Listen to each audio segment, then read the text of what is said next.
أعوذ بالله من الشيطان الرجيم بسم الله الرحمن الرحيم الحمد لله رب العالمين والصلاة والسلام على رسوله الكريم وأصحابه أجمعين أما بعد رب اشرح لي صدري ويسر لي أمري واحلل عقدة من لساني يفقه قولي ربنا زدنا علما اللهم فقهنا في الدين اللهم إنا نسألك علما نافعا وعملا متقبلا ورزقا طيبا السلام علیکم ورحمۃ اللہ وبرکاتہ۔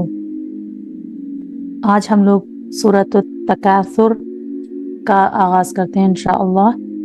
یہ سورت دنیا کی دوڑ کے بارے میں ہے اور زمان نزول اس کا یہ ہے کہ قیام مکہ کے دوسرے دور میں غالباً 4 یا 5 نبوی میں اعلان عام کے بعد نازل ہوئی۔ اور اس کا جو بیک گراؤنڈ ہے، شان نزول کہہ لیں، یہ ہے کہ بعض روایت میں آتا ہے کہ ایک دفعہ 2 قبیلے اپنے اپنے جتھے کی کثرت تعداد پر فخر کر رہے تھے کہ ہمارے زیادہ بندے ہیں اور تمہارے کم ہیں۔ تو گننے پر ایک قبیلے کے آدمی دوسرے سے کم نکلے، تو جو شکست جس قبیلے کو ہوئی تو وہ کہنے لگے کہ نہیں، ہمارے اتنے آدمی فلاں لڑائی میں مارے جا چکے ہیں، بے شک آپ چل کر قبریں گن لو، وہاں پتہ چلے گا کہ ہماری تعداد زیادہ ہے یا تمہاری تعداد زیادہ ہے۔ سبحان اللہ۔ تو یہ کہہ کر وہ قبریں شمار کرنے لگے۔ ان کی اس جہالت پر اللہ سبحانہ و تعالیٰ نے انہیں متنبہ کرنے کے لیے سورت نازل کی۔ اور اس کا دوسرا پس منظر یہ بھی ہو سکتا ہے کہ ہم کثرت کی خواہش میں اتنے غفلت میں چلے جاتے ہیں، اتنے غفلت میں انسان کو ڈال دیا ہے اس کثرت کی خواہش نے کہ آگے تو اس نے جا کے قبریں ہی دیکھنی ہیں، قبروں سے جا ملیں گے ایک دن۔ تو یہ دونوں اس کے پس منظر میں ہم نے ڈسکس کیا کہ اس کا شان نزول کیا ہو سکتا ہے۔ سٹارٹ کرتے ہیں۔ اعوذ باللہ من الشیطان الرجیم بسم اللہ الرحمن الرحیم۔ الہاکم التکاثر۔ الہا یہ ایک ورڈ ہے، کم یہ ضمیر ہے کہ تم سب کو الہا غافل کر دیا۔ الہا نکلا ہے لام ہا واو سے، لہو جسے ہم کہتے ہیں نا، لہو لعب، کھیل کود، کھیل تماشا۔ ہر اس چیز کو لہو کہتے ہیں جو انسان کو اہم کاموں سے ہٹائے اور باز رکھے، یعنی کہ کمتر چیز میں مشغول ہو کر زیادہ اہم چیز کو بھول جانا لہو کے معنی میں آتا ہے۔ اللہ سبحانہ وتعالیٰ سورہ حدید میں فرماتے ہیں اعلموا، جان لو، انما الحیات الدنیا لعب و لہو، یعنی کہ زندگی، جو دنیا کی زندگی ہے، لعب و لہو ہے، کھیل تماشا ہے، وزینۃ و تفاخر بینکم وتکاثر فی الاموال والاولاد، کہ سجاوٹ ہے، ایک دوسرے کے مقابلے میں فخر کرنا ہے، اور مال اور اولاد میں آپس میں ایک دوسرے سے بڑھ کر بتانا، تکاثر۔ اس سے کیا پتہ چلتا ہے کہ تکاثر کا کیا مطلب ہے، کس چیز نے غافل کر دیا۔ اور غافل کا مطلب آپ یہاں اس طرح لے لیں کہ بہت ہی امپورٹنٹ آپ کو میٹنگ میں جانا ہے، فار ایگزامپل آپ کی فلائٹ ہے اور آپ چیٹ پہ لگ گئے یا آپ ایک دوسرے سے باتیں کرنے لگ گئے، اور اس کی وجہ سے جو مور امپورٹنٹ ورک تھا وہ آپ کا ڈیلے ہو گیا، وہ اس سے آپ غافل ہو گئے۔ ہمیں بھی تکاثر نے غفلت میں ڈال رکھا ہے۔ اللہ سبحانہ تعالیٰ کہتے ہیں تم سب کو، کم جمع کا صیغہ ہے، کم، تم سب کو غفلت میں ڈال دیا، غافل کر دیا۔ التکاثر، کس نے؟ تکاثر نے۔ تکاثر باب تفاعل سے نکلا ہے، اور جب بھی باب تفاعل سے کوئی ورڈ آتا ہے جس میں تا ایڈیشنل ہوتا ہے، الف ایڈیشنل ہوتا ہے، تو اس کے مطلب ہوتا ہے آپس میں ایک دوسرے، باہمی۔ یہ تا اور الف جس بھی باب سے آتا ہے، اس کے سارے ورڈ جیسے آپ کہہ لیں تعارف، ایک دوسرے سے عرف حاصل کرنا، یا تقابل، ایک دوسرے سے مقابلہ کرنا، یا تغاضب، ایک دوسرے سے غصہ ہونا، تحاسد، ایک دوسرے سے حسد کرنا، یہ سب آپس کے لیے یہ باب یوز ہوتا ہے. تو کثرت کی خواہش جو کہ باہمی ہو، اس کا کیا مطلب ہوتا ہے؟ تکاثر میں 3 چیزیں آ جاتی ہیں، یعنی یہ لفظ 3 معنوں میں استعمال ہوتا ہے.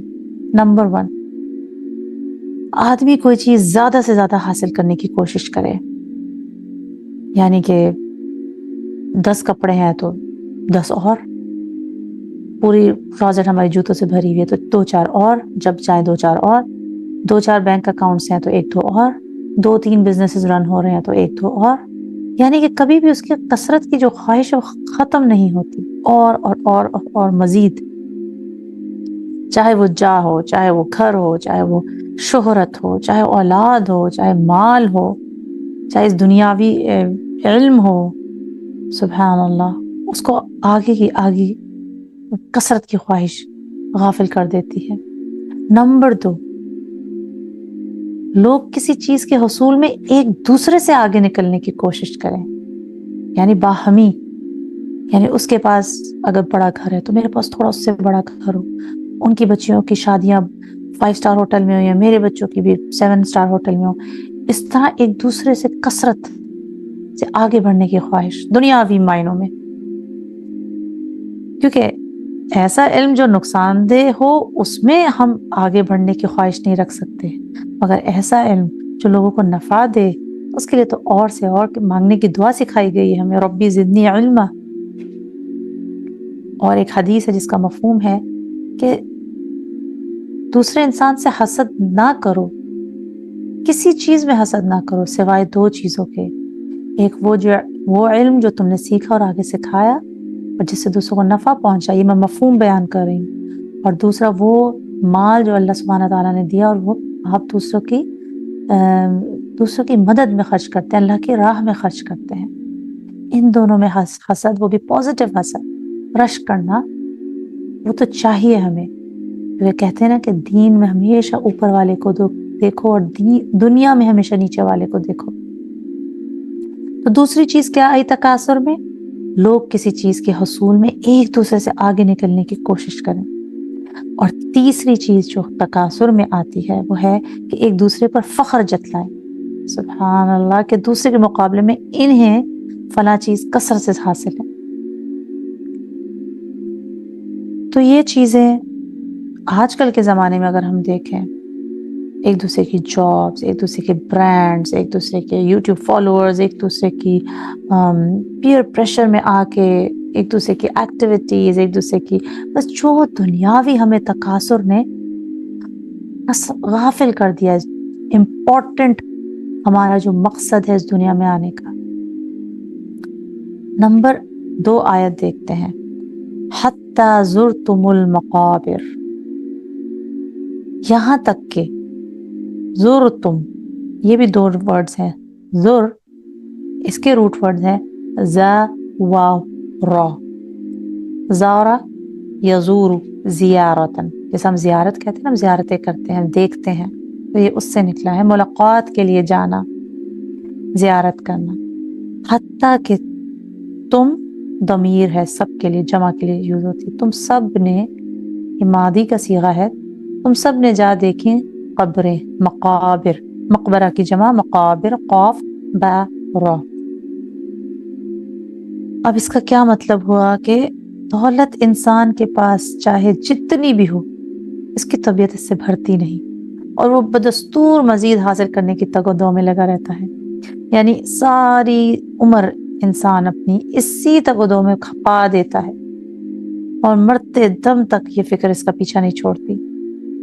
اور انسان کی حرص اور ہوس کے پیمانے کو تو بس صرف قبر کی مٹی بھر سکتی ہے. سبحان اللہ، جس طرح کے حضرت عبداللہ ابن عباس اور انس بن مالک سے تھوڑا بہت الفاظ کی معمولی کمی بیشی کے ساتھ مروی ہے کہ رسول اللہ صلی اللہ علیہ وسلم نے فرمایا، اگر آدم کے بیٹے کے پاس مال سے بھری 2 وادیاں بھی ہوں تو وہ لازماً تیسری وادی کی خواہش کرے گا، اور ابن آدم کے پیٹ کو سوائے مٹی کے اور کوئی چیز نہیں بھر سکتی. عبداللہ بن شیخر آپ صلی اللہ علیہ وسلم کے پاس آئے اور وہ یہ سورت پڑھ رہے تھے. پھر آپ صلی اللہ علیہ وسلم نے فرمایا ابن آدم کہتا ہے کہ یہ میرا مال ہے، یہ میرا مال ہے، حالانکہ تیرا مال صرف وہی ہے جو تو نے صدقہ کیا اور جاری کیا، یا کھا لیا اور فنا کر دیا، یا پہن لیا اور پرانا کر دیا۔ آپ کو پتہ ہے کہ ایک صحابی جن کا مجھے یہ نام یاد نہیں آ رہا، مگر ان کو جو چیز پسند آتی تھی نا وہ خرید کر صدقہ کر دیتی تھی، جو چیز پسند آئی وہ خرید کر صدقہ کر دی۔ تو صحابیوں نے پوچھا کہ آپ ایسا کیوں کرتے ہیں؟ آپ کو یہ چیز پسند آئی ہے، آپ اپنے لیے رکھنے کی بجائے آپ صدقہ کر دیتے ہیں۔ تو انہوں نے فرمایا کہ میں جنت کے لیے جمع کر رہا ہوں۔ سبحان اللہ۔ اس پر وہ آیت یاد آتی ہے سورہ کہف کی جو آخری آیتیں ہیں، الذین ضل سعیہم فی الحیاۃ الدنیا وہم یحسبون انہم یحسنون صنعا۔ یہ وہ لوگ ہیں جن کی ساری جد و جہد دنیا کی زندگی میں ہی برباد ہو گئی، اور وہ یہ خیال کرتے ہیں کہ ہم بڑے اچھے کام انجام دے رہے ہیں۔ سبحان اللہ۔ اولئک الذین کفروا بآیات ربہم، یہی وہ لوگ ہیں جنہوں نے اپنے رب کی نشانیوں کا انکار کیا اور مرنے کے بعد اس سے ملاقات کا انکار کر دیا۔ وَلِقَائِهِ وَحَبِطَتْ أَعْمَالُهُمْ، ان کے سارے اعمال اکارت گئے۔ سبحان اللہ۔ پس ہم ان کے لیے فَلَا نُقِيمُ لَهُمْ يَوْمَ الْقِيَامَةِ وَزْنًا، ہم ان کے لیے قیامت کے دن کوئی وزن اور حیثیت قائم نہیں کریں گے۔ آگے چلتے ہیں، آیت نمبر 3 اور آیت نمبر 4۔ كَلَّا سَوْفَ تَعْلَمُونَ ثُمَّ كَلَّا سَوْفَ تَعْلَمُونَ۔ یہ جو کلا ورڈ ہے یہ ہے حرف رداء، زجر، ڈانٹ۔ اللہ سبحانہ تعالیٰ ڈانٹ کے کہہ رہے ہیں ہرگز نہیں، یقیناً نہیں۔ سوفا، سوفا فیوچر کی چیز کو تھوڑا پریزنٹ کی طرف لے کے آ جاتا ہے، اس کے مطلب ہوتا ہے ان قریب۔ سوفا ہمیشہ فعل مضارع پہ لگتا ہے، فعل مضارع سے پہلے آتا ہے۔ فعل مضارع کا مطلب ہے فیوچر یا پریزنٹ ٹینس۔ تو جب مستقبل اور حال سے پہلے آتا ہے تو اس کو مستقبل کو حال کی طرف لے جاتا ہے، یعنی ان قریب یہ چیز ہونے والی ہے، ان قریب تم سب جان لو گے۔ تعلمون جمع کا صیغہ ہے، ہرگز نہیں ایسا ہوگا، تم سب جان لو گے، ان قریب تم سب جان لو گے، پھر ہرگز نہیں۔ کلا اس صورت میں 3 دفعہ آیا ہے، حرف ردا، ڈانٹ 3 دفعہ اللہ سبحانہ تعالیٰ نے کلا ورڈ یوز کر کے دی ہے کہ کلا ہرگز نہیں، تم ان قریب جان لو گے۔ یعنی کیا جان لو گے؟ ابھی تم لوگ تکاثر کے نشے میں مست ہو، موت کا تو تصور بھی ذہن میں نہیں آتا، مگر وہ وقت دور نہیں جب موت خود آ کر تم سے ملاقات کرے گی، جیسا کہ سورہ جمعہ میں ہے کہ قُلْ إِنَّ الْمَوْتَ الَّذِي تَفِرُّونَ مِنْهُ، اے نبی صلی اللہ علیہ وسلم آپ کہہ دیجئے کہ وہ موت جس سے تم بھاگتے ہو، تفرون منہ فإنہ ملاقیکم، وہ تم سے ملاقات کر کے رہے گی، ثم تردون الی عالم الغیب والشہادہ، پھر تمہیں لوٹا دیا جائے گا اس ہستی کی طرف جو غیب اور ظاہر کا سب کا جاننے والا ہے، فینبئکم بما کنتم تعملون، پھر وہ تمہیں جتلا دے گا جو کچھ تم کرتے رہے تھے۔ یعنی کہ تمہاری آنکھیں بند ہوں گی، وہ تمام حقائق تم پر روشن ہو جائیں گے جن سے تم اس وقت نظریں چرانے کی کوشش کر رہے ہیں۔ اچھا، اللہ سبحانہ تعالیٰ نے 2 دفعہ 3 دفعہ تاکید کے ساتھ یہ فرمایا ہے کہ ایسے خیالات قطعاً درست نہیں، اور اگر تم اللہ تعالیٰ کے بتائے ہوئے دلائل میں کچھ تھوڑا بہت بھی غور و فکر کر لیتے تو تمہیں یقیناً یہ بات معلوم ہو جاتی کہ آخرت کے مقابلے میں دنیا کے سب سامان سب بے معنی ہیں، یہ مکڑی کا جالا ہے، یہ ایک لہو ہے، تماشا ہے، دھوکا ہے، ایلوژن ہے، ڈیلیوژن ہے کہ آپ اس دنیا میں مست ہو کے اپنی اصل جگہ کو بھول گئے ہیں، اور تمہیں یہ بھی معلوم ہو جاتا کہ حقیقتاً اچھے کام کون کر رہے ہیں۔ اب آپ دیکھیں آج کل جو دنیاوی کام سے ہٹ کے دینی کام پہ لگا ہوا ہے اس کو لوگ تھوڑا لک ڈاؤن اپون کرتے ہیں کہ تمہیں اور کوئی کام نہیں ہے، تمہیں اور کوئی جاب نہیں ملی، تم کیا بچوں کو عالم بنا رہے، کیا بچوں کو حافظ قرآن، نہ اس کو میتھ آتی ہے نہ اس کو انگلش آتی ہے. ہم لوگ کے کرائٹیریا یہاں پہ صرف یہی ہے کہ ہم دنیاوی گینز حاصل کریں، دنیاوی چیزوں میں آگے سے آگے بڑھیں. اور اللہ سبحانہ تعالیٰ اس سے بالکل برعکس فرماتے ہیں، کَلَّا لَوْ تَعْلَمُونَ عِلْمَ الْيَقِينِ، کیا جان لو گے، ہرگز تم جان لو گے، ہرگز تم جان لو گے، یعنی ہرگز تم کیا جان لو گے. کاش، لو کلمہ ہوتا ہے اونلی اف، کلمہ حسرت کہلاتے ہیں. تم سب جان لیتے، جان لو گے یا جان لیتے، اس معنی میں آئے گا علم الیقین، یقین کا جاننا. یعنی کہ 3 لیولز آف یقین ہوتے ہیں قرآن میں، 3 حکمہ کے ہاں 3 یقین کے 3 درجوں کا ذکر ملتا ہے. ایک ہے علم الیقین، ایک ہے عین الیقین، آگے جا کے عین الیقین آتا ہے، اور پھر جو تیسرا درجہ ہوتا ہے وہ حق الیقین. یعنی کہ جو یقین انسان کو علم اور معلومات کی بنیاد پر حاصل، اس کو علم الیقین کہتے ہیں. مثلا آپ نے دور سے کوئی دھواں اٹھتا دیکھا، آپ نے کہا وہاں آگ لگی ہوئی ہوگی، علم یقیناً آگ لگی ہوئی ہوگی، آپ نے دیکھی نہیں، بٹ اپنی معلومات اور علم کی بنا پر آپ نے کہا وہاں آگ لگی ہوئی ہوگی. اسی طرح پھر جب آپ نے وہاں جا کر خود اپنی آنکھوں سے آگ کو دیکھ لیا تو وہ عین الیقین ہو جائے گا. لیکن حق الیقین کا درجہ اس سے بھی آگے ہے، یعنی کہ اب آپ کو آگ میں اگر آپ خدا نخواستہ جل گئے تو وہ ہو جائے گا آپ کا حق الیقین. اسی طرح اللہ سبحانہ تعالیٰ فرماتے ہیں کہ تمہیں ہم نے کتابیں بھیجی، پیغمبر بھیجے، ہر طرف سے ہمیں اس کا احساس دلایا جاتا ہے، ہمیں آرٹیکلز آف فیتھ پڑھائے جاتے ہیں کہ ایک دن ایسا آئے گا کہ آپ کو جہنم اور جنت میں سے ایک جگہ جانا ہوگا، ایک ڈے آف ججمنٹ قائم ہوگا. تو علم الیقین کے ساتھ ہم لوگ کو اس چیز کا یقین ہے کہ انشاءاللہ یہ سب ہوگا. تو کاش کہ تم لوگ جان لیتے، کیونکہ کچھ لوگ تو اس چیز پہ بھی یقین نہیں رکھتے کہ ایک دن ایسا آئے گا، مست بیٹھے ہیں اس دنیا میں.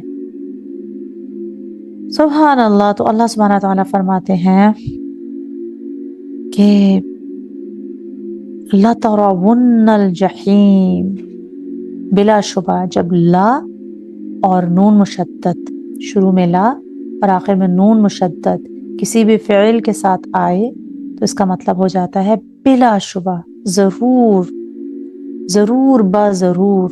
یہ حرف تاکید با نون ثقیلہ کہلاتا ہے، یعنی کہ ضرور با ضرور تم دیکھ لو گے، تم سب دیکھ لو گے. کس چیز کو؟ جہیم کو دیکھ لو گے. جہیم جہما سے نکلا ہے، اور یہ جہنم کے ناموں میں سے ایک نام ہے. مگر اگر آپ لٹرل میننگ دیکھیں جہم کا، تو یہ لائن کی وہ آنکھیں ہیں، وہ سٹیر ہے جو کہتے ہیں نا eyes wide open, intensely hot, جب وہ اپنے پرے پہ اٹیک کر رہا ہوتا ہے، اپنے شکار پہ اٹیک کر رہا ہوتا ہے. تو جہنم بھی ہمیں ایسے، جو لوگ اللہ سبحانہ تعالیٰ کی وحدانیت، رسالت، رسول اللہ کی رسالت اور آخرت پہ یقین نہیں رکھتے، تو جہنم ان کو ایسے ہی سٹیر کرے گی قیامت والے دن. تو بلا شبہ تم سب دیکھ لو گے دوزخ کے آثار، تو تم مرنے کے بعد فوراً دیکھ لو گے. پھر جب قیامت کے دن تم میدان حشر میں اکٹھے کیے جاؤ گے تو پھر اسے اپنی آنکھوں سے یوں دیکھ لو گے کہ تمہیں اس کی یقین ہونے میں کوئی شک و شبہ باقی ہی نہیں رہے گا. اور یہ جو جہیم ہے، یہ صرف کافر نہیں دیکھیں گے، ڈس بلیورز کے لیے نہیں، یہ مسلمان بھی دیکھیں گے، کیونکہ مسلمانوں کو بھی پلسرات پر سے گزرنا ہوگا اور اس چیز کا مشاہدہ کریں گے اپنی آنکھوں سے. سب کو یقین ہو جائے گا آنکھوں کا، عین الیقین. جب وہ ایک دوسرے، جب وہ دیکھ لیں گے پھر ان کو عین الیقین، وہ یقین کی آنکھ سے کہ او یہ تو بالکل سچ ہے، اب ہم نے اپنی آنکھوں سے دیکھ لیا. ثم پھر لَتَرَوُنَّهَا عین الیقین، کسے دیکھ لیں گے؟ یہ ہا جو ہے یہ ضمیر مؤنث کی ضمیر ہوتی ہے، ہو اگر ہوتا تو مذکر کی ضمیر ہوتی، پروناؤن. یہ ہا ہے یعنی کہ جہیم کی طرف.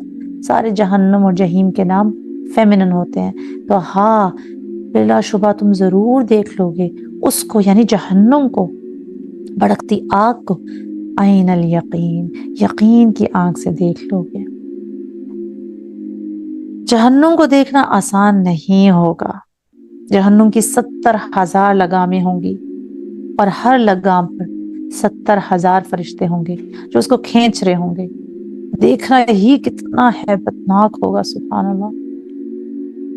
صحابہ کرام جنہوں نے اس کا یقین کر لیا تھا، فوراً یقین، ان کو تو بس حضور صلی اللہ علیہ وسلم آیتیں پڑھتے تھے، ان کو فوراً یقین ہو جاتا تھا۔ تو ان کے لیے تو یہ دنیا بہت حقیر تھی۔ ان کی ساری کوششیں اگر آپ دیکھیں صحابہ کرام کے، آپ حیات طیبہ پڑھیں سب کی، تو سب کی کوششیں آخرت کے لیے تھی۔ اور ہماری کوششیں، ہم اپنا محاسبہ کریں، ہم کس کے لیے زیادہ کوششیں کر رہے ہیں؟ دنیا کے لیے، آخرت کے لیے؟ ٹائم کو زیادہ کہاں سپینڈ کر رہے ہیں؟ اولاد کی تربیت پہ کیا زیادہ ہم لوگ فوکس کر رہے ہیں؟ ہماری سکلز، ہمارا ٹائم، ہماری انرجی، ہمارا پیسہ کہاں زیادہ لگ رہا ہے؟ ہم کس چیز کو زیادہ سمیٹنے کی کوشش کر رہے ہیں؟ اپنی کوشش پہ ہم کبھی مطمئن نہ ہو۔ کچھ لوگ کہتے ہیں نہیں، میں مسجد میں والنٹیئر کرتی ہوں، میں پیسے بھی دیتی ہوں، چیریٹی بھی کرتی ہوں، الحمدللہ 5 وقت نماز بھی پڑھتی ہوں، مگر اس کوشش میں مطمئن نہ ہو جائیں۔ خیر اور بھلائی میں زیادہ کے زیادہ حریص رہیں۔ اللہ سبحانہ تعالیٰ فرماتے ہیں فاستبقوا الخیرات، بھاگو، سبقت لے جاؤ ایک دوسرے سے، ریس ٹورڈز گڈنس، ففروا الی اللہ، اللہ کی طرف بھاگو۔ اب آپ نے ایک چیز دیکھی کہ ہم لوگ کو تو پہلے یقین ہوا، ہم نے پہلے سنا، ہمیں یقین ہوا، پھر ہم نے دیکھا ہے۔ ہر جگہ کیا کہتے ہیں اللہ سبحانہ تعالیٰ؟ سمعنا واطعنا، ہم نے سنا، ہم نے اطاعت کی۔ ان السمع والبصر، پہلے ہم نے سنا پھر دیکھا۔ فجعلناہم سمیعا وبصیرا، پہلے سنا پھر دیکھا۔ تو ہیئرنگ ہمیشہ پہلے آتی ہے، سینگ بعد میں آتی ہے۔ مگر جو کافر ہیں، جو اللہ سبحانہ تعالیٰ نے کافروں کے لیے یوز کیا ہے نا، قیامت والے دن وہ کہیں گے ربنا ابصرنا وسمعنا، ہم نے دیکھ لیا، اب ہم سنتے ہیں، اب ہم دیکھتے ہیں، اب ہم ایمان لاتے ہیں۔ مگر اس وقت ایمان کوئی فائدہ نہیں دے گی۔ آگے ہم دیکھتے ہیں جو سب سے موسٹ امپورٹنٹ آیا آف دس سورہ از لَتُسْأَلُنَّ يَوْمَئِذٍ عَنِ النَّعِيمِ۔ لا شروع میں آیا، نون مشدد آخر میں آیا، اس کو ہم کہتے ہیں ضرور بضرور۔ ضرور بضرور سوال سے نکلا ہے، سین حمزہ لام۔ تم پوچھے جاؤ گے، تم سے سوال کیا جائے گا۔ کس چیز کا سوال کیا جائے گا؟ اس دن، یوم دن، اذن اس دن یعنی قیامت والے دن تم سے ضرور پوچھا جائے گا، ضرور بضرور۔ کس کے بارے میں؟ عن النعیم، نعمتوں کے بارے میں۔ نعیم کیا ہوتا ہے؟ نون عین میم سے یہ نکلا ہے۔ نعیم ان کے معنی ہے نعمت کثیرۃ، یعنی کہ بے تحاشا نعمتیں، بے حساب نعمتیں۔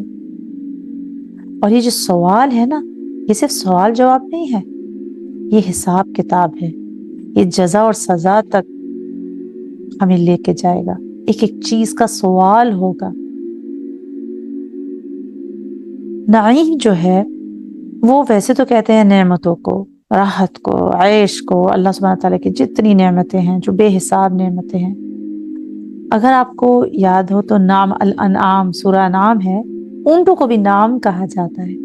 کیوں اونٹوں کو نام کہا جاتا ہے؟ کیونکہ وہ عرب کے لیے سب سے بڑی نعمت تھی، اور اس کی جگہ کیا تھا؟ انعام۔ تو کس نعمت کے بارے میں سوال کیا جائے؟ پہلے تو ہم لوگوں نے، اگر آپ کو یاد ہو، ہم نے پچھلی دفعہ ایک حدیث بھی پڑھی تھی کہ جو اللہ سبحانہ تعالیٰ نے حضور صلی اللہ علیہ وسلم نے فرمایا کہ 5 چیزوں سے پہلے 5 چیزوں کو غنیمت جانو، تو اسی میں دیکھتے ہیں کہ ہماری کیا ہے سب سے بڑی نعمت؟ ہماری صحت، ہماری زندگی، ہماری مالداری، ہمارا فارغ وقت، ہماری جوانی۔ پھر ایک جگہ حدیث میں آتا ہے نعمتان مغبون فیہما کثیر من الناس، الصحۃ والفراغ۔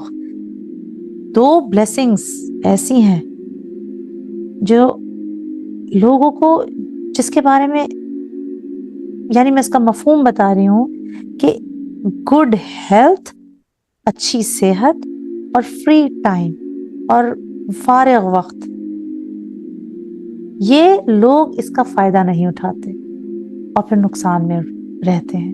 یعنی اللہ سبحانہ تعالیٰ نے جب اچھی صحت دی اور آپ کو فارغ وقت دیا تھوڑا بہت، تو اس کا اچھا بھرپور فائدہ اٹھائیں۔ سورہ ابراہیم میں اللہ سبحانہ تعالیٰ اپنی نعمتیں بے حد و حساب اس کے بارے میں فرماتے ہیں کہ وَإِن تَعُدُّوا نِعْمَةَ اللَّهِ لَا تُحْصُوهَا، اگر تم اللہ کی نعمتیں شمار کرنے لگو تو تم ان کو گن نہ سکو گے۔ یہ کون سی نعمتیں ہیں؟ ظاہریہ ہیں، باطنیہ ہیں۔ رزق نعمت ہے، تندرستی نعمت ہے، جسم کا ایک ایک اعضا نعمت ہے، گرمیوں میں ٹھنڈا پانی نعمت ہے، سردیوں میں گرم پانی نعمت ہے۔ یہ جو اللہ سبحانہ تعالیٰ سایہ، یہ برف، یہ بارش، یہ سورج کی کرنیں، یہ نعمت نہیں؟ ہمارا مسلمان ہونا کتنی بڑی نعمت ہے۔ کبھی آپ سوچے تو صحیح، کبھی اپنی زندگی کا موازنہ کریں غیر مسلموں کی زندگیوں کے ساتھ، کیا یہ نعمت نہیں؟ جو اللہ سبحانہ تعالیٰ نے ہمیں چھت دیا، ہمیں گھر دیا، فیملی دی، اولاد دی، صحت مند اولاد دی، یہ نعمت نہیں؟ اچھے دوست دی، الحمدللہ، ہمیں مسجد میں آنا نصیب فرمایا، ہم اس قرآن کی نعمت سے گزر رہے ہیں، کیا یہ اتنی بڑی نعمت دی؟ ہمارے ہاتھوں میں قرآن دی اللہ سبحانہ تعالیٰ نے، ہمیں سوچ دی، ہمیں ہدایت دی، اس شہر میں، اس ملک میں رہ کے امن و امان میں ہم رہتے ہیں، کیا یہ نعمت نہیں؟ اب آپ دیکھیں فلسطینیوں کو، آپ دیکھیں کشمیریوں کو، آپ دیکھیں اپنے اراؤنڈ جتنے بھی ممالک جہاں پہ جنگیں چھڑی ہوئی ہیں، جہاں پہ مسلمانوں کے ساتھ بہت برا سلوک ہوتا ہے، کیا امن نعمت نہیں؟ نعمتوں کو تو اگر ہم گنتے رہے نا، اللہ سبحانہ تعالیٰ نے جیسا فرمایا ہے، تو اس کی تو ہم تعداد کر نہیں سکتے، مگر اللہ سبحانہ تعالیٰ نے یہ ضرور فرمایا کہ ان الانسان لظلوم کفار، بلا شبہ انسان بڑا ظالم، بڑا ناشکرا ہے۔ انسان کی بڑی نادانی ہے کہ مخلوق کے ذرا سے احسان کا بھی ہم شکریہ ادا کرتے نہیں تھکتے، جس سے تھوڑا بہت کچھ مل جاتا ہے نا، اس کے سامنے بعد اب کھڑے ہو جاتے ہیں۔ حالانکہ یہ دینے والا کبھی مفت نہیں دیتا، کسی کام کے عوض یا آئندہ کوئی کام لینے کی امید میں دیتا ہے، مگر خداوند کریم، خالق و مالک، غنی و مغنی، وہ بغیر کسی عوض کے عنایت فرماتا ہے۔ حضرت انس رضی اللہ تعالی عنہ سے روایت ہے کہ نبی کریم صلی اللہ علیہ وسلم نے فرمایا، ابن آدم کو قیامت کے دن اس حال میں لایا جائے گا، یعنی کہ کس حال میں لایا جائے گا کہ اس کے قیامت کے دن انسان کے قدم حساب کی جگہ سے ہٹیں گے نہیں، جب تک کہ اس سے 5 چیزوں کا سوال نہ کر لیا جائے۔ نمبر 1، عمر کو کہاں فنا کیا؟ نمبر 2، جوانی کو کن کاموں میں ضائع کیا؟ نمبر 3، مال کہاں سے کمایا؟ نمبر 4، اور کہاں خرچ کیا؟ نمبر 5، علم پر کتنا عمل کیا؟ اللہ اکبر۔ حضرت ابو ہریرہ سے روایت ہے کہ رسول اللہ صلی اللہ علیہ وسلم نے فرمایا کہ بندے سے نعمتوں کے بارے میں جو سب سے پہلے سوال کیا جائے گا وہ یوں ہے کہ اللہ تعالیٰ فرمائیں گے، کیا ہم نے تیرے جسم کو تندرست نہیں رکھا تھا؟ کیا ہم نے تجھے ٹھنڈے پانی سے سراب نہیں کیا تھا؟ اس کے بارے میں ایک اور حدیث میں کوٹ کرتی ہوں کہ اس کو ایک چھوٹی سی سٹوری کے طور پہ بتاتے ہیں کہ ایک دفعہ کا ذکر ہے کہ حضور صلی اللہ علیہ وسلم کو بہت زیادہ بھوک لگی، آئی تھنک یہ بوائیکاٹ کا اس زمانہ تھا جب کہ بوائیکاٹ کیا گیا تھا، ان کے پاس کھانے کو نہیں ہوتا تھا، تو وہ اپنے گھر سے نکلے اور بہت بھوک کے مارے ان کا بہت برا حال تھا۔ انہوں نے دیکھا کہ حضرت عمر فاروق بھی اسی طرح ٹہل رہے ہیں، تھوڑے دور گئے تو حضرت ابو بکر بھی دیکھا تو چہل قدمی کر رہے ہیں، اور انہوں نے پوچھا کہ تمہیں کیا چیز اتنی رات کو چہل قدمی پہ مجبور کیا؟ انہوں نے کہا کہ جس وجہ سے آپ چہل قدمی کر رہے ہیں اسی وجہ سے ہم، یعنی کہ اتنا بھوک کا عالم تھا کہ وہ ان سے برداشت سے باہر تھا۔ بہرحال ایک انصاری صحابی نے ان کو دیکھا تو انہیں اپنے گھر لے گئے، انہوں نے ان کو کھجوروں کا خوشہ پیش کیا، جن میں 3 قسم کی کھجوریں تھیں، یعنی تر کھجوریں، خشک کھجوریں اور کچی پکی درمیانی۔ پھر اس صحابی کے گھر یعنی انصاری کے گھر ایک بکری بھی تھی، تو انہوں نے اس کو ذبح کیا اور تھوڑا تھوڑا آپ کو کھلا دیا۔ اللہ اکبر۔ جب انہوں نے کھایا تو رسول اللہ صلی اللہ علیہ وسلم نے سیر ہو کے کھایا اور پھر فرمایا کہ قسم ہے اس ذات کی جس کے قبضے میں میری جان ہے، قیامت کے دن اس نعمت کے بارے میں تم سے ضرور سوال کیا جائے گا۔ یعنی کہ حضرت ابوبکر اور حضرت عمر سے فرمایا کہ اس چیز کا ضرور سوال کیا جائے گا کہ نعمت کا کیا حق ادا کیا، اور اس سے جو قوت حاصل ہوئی اس کو کس کام میں لگایا، شکر ادا کیا یا نہیں کیا۔ سبحان اللہ۔ حضرت عبداللہ بن شیخر نے بیان کیا، یہ میں آپ کو ابھی بتا چکی ہوں اس سے پہلے بھی، کہ جس مال کو ہم اپنا سمجھتے ہیں وہ تو ہم نے وہی مال جو ہم آگے بچا بچا کے رکھ رہے ہیں وہ مال ہمارا نہیں، جو ہم نے صدقہ کر دیا وہ مال ہمارا۔ ایک بہت پیاری روایت ہے حضرت انس سے کہ حضور صلی اللہ علیہ وسلم نے فرمایا قیامت کے روز انسان کے 3 دفتر ہوں گے، 3 رجسٹر کھلے ہوئے ہوں گے۔ ایک رجسٹر میں اس کے نیک عمل ہوں گے، دوسرے رجسٹر میں اس کے گناہ درج ہوں گے، اور تیسرے رجسٹر میں اللہ کی وہ نعمتیں درج ہوں گی جو اس کو اللہ سبحانہ تعالیٰ نے دنیا میں دی تھی۔ اللہ عز و جل سب سے چھوٹی نعمت سے فرمائیں گے کہ اپنی قیمت اس کے نیک اعمال سے لے لے۔ چنانچہ وہ نعمت جو سب سے چھوٹی نعمت ہوگی اس کے تمام اعمال کو اپنی قیمت میں لگا لے گی، اور اس کے بعد عرض کرے گی کہ اے رب آپ کی عزت کی قسم ابھی میں نے پوری قیمت وصول نہیں کی ہے، اب اس کے بعد گناہ باقی رہ گئے اور نعمتیں بھی باقی رہیں جن کی قیمت تو ابھی ادا نہیں ہوئی، رہے نیک عمل سو وہ تو سب ختم ہو چکے۔ بس جب اللہ سبحانہ تعالیٰ کسی بندے پر رحم کرنا چاہیں گے، یعنی مغفرت کر کے جنت عطا کرنا چاہیں گے، تو فرمائیں گے کہ اے میرے بندے میں نے تیری نیکیوں میں اضافہ کر دیا اور تیرے گناہوں سے درگزر کر دیا۔ سبحان اللہ۔ اللہ تعالیٰ نے جو کچھ بھی ہمیں عنایت فرمایا ہے ہمارا مواخذہ ہوگا کہ تم میری نعمتوں میں رہے ہو، بولو ان نعمتوں کا حق کتنا ادا کیا، میری عبادت میں کس قدر لگے، ان نعمتوں کے استعمال کے عوض کیا لے کر آئے ہو۔ یہ سوال بڑا کٹھن ہوگا، سوچے تو صحیح کہ کتنے انٹیلیجنٹ، کتنے میں کہتی ہوں ہوشیار ہیں وہ لوگ جو اللہ تعالیٰ کی نعمتوں کے شکر میں یہ عمل صالح کرتے رہتے ہیں اور آخرت کی پوچھ سے لرزتے اور کانپتے رہتے ہیں۔ they are intelligent, they are wise۔ اور برخلاف ان کے وہ بدنصیب لوگ ہیں جو اللہ کی نعمتوں میں پلتے بڑھتے رہتے ہیں، نعمتوں میں ڈوبے ہوئے ہوتے ہیں، لیکن اللہ تعالیٰ کی طرف ان کو ذرا دھیان بھی نہیں۔ کتنی نمازیں مس ہو رہی ہیں، کتنے جمعے مس ہوتے ہیں اس دنیا کی بھاگ دوڑ میں۔ حضرت سلیمان کی وہ جو دعا ہے سورہ نمل میں آیت نمبر 19 میں کہ ربی اعنی علی ذکرک و شکرک و حسن عبادتک، یہ سب کو یاد رکھنی چاہیے کہ اوہ اللہ، اے میرے اللہ میری مدد فرما۔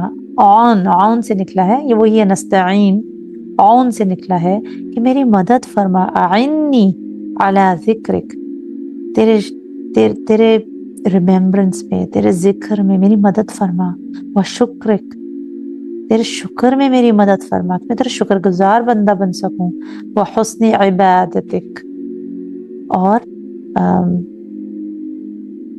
تیری خوبصورت سے خوبصورت میں عبادت کر سکوں۔ یہ حضرت سلیمان کی دعا میں سے نہیں ہے، یہ ہمیں ہر نماز کے بعد مانگنی چاہیے، جو حضرت سلیمان کی دعا ہے سورہ نمل میں، کیونکہ یہ حدیث سے ثابت ہے ربی اعنی علی ذکرک و شکرک و حسن عبادتک۔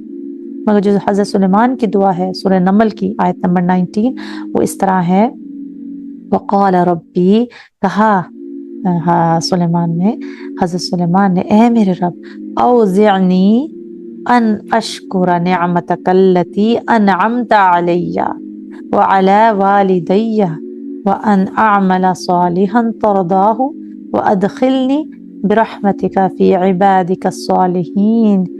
یعنی کہ اے پروردگار اوزعنی ان اشکر نعمتک التی، مجھے اپنی توفیق سے اس بات پر قائم رکھ کہ میں تیری اس نعمت کا شکر بجا لاتا رہوں جو تو نے مجھ پر اور میرے والدین پر انعام فرمائی، اور میں ایسے نیک عمل کرتا رہوں جن سے تو راضی ہوتا ہے، اور مجھے اپنی رحمت سے اپنے خاص قرب والے نیکوکار بندوں میں داخل فرما دے۔ تو یہ جو اس سورت کا مرکزی مضمون ہے، یعنی کہ اپنی پرائیورٹیز کو سیٹ کریں لائف میں، رانگ پرائیورٹیز مت بنائیں۔ انسان کو دنیا پرستی اور تکاثر کی دوڑ سے بچنا چاہیے، ورنہ کیا ہے، وہ دوزخ میں جا سکتا ہے۔ اسے قبر کی تیاری کرنی چاہیے، ناشکری سے بچنا چاہیے، ہر وقت اللہ کا شکر گزار بندہ بننا چاہیے، ایک ایک نعمت استعمال کرنے سے پہلے سوچنا چاہیے کہ اس نعمت کے بارے میں مجھ سے پوچھ ہوگی، روز قیامت اسے اپنے رب کی تمام نعمتوں کے بارے میں حساب دینا ہوگا۔ بہت سارے لیسنز ہیں اس چھوٹی سی صورت میں، اور انشاءاللہ آج سے ہم یہ کوشش تو کر سکتے ہیں کہ ہم اللہ سبحانہ تعالیٰ کے لیے زیادہ سے زیادہ وقت، انرجی، سکلز، اولاد جو اللہ نے نعمتیں کی ہیں وہ اللہ ہی کے کام میں خرچ کریں، اور اللہ کا شکر گزار بندہ بن کے رہیں۔ سبحانک اللہم و بحمدک ونشہد ان لا الہ الا انت ونستغفرک ونتوب الیک۔ السلام علیکم ورحمۃ اللہ وبرکاتہ۔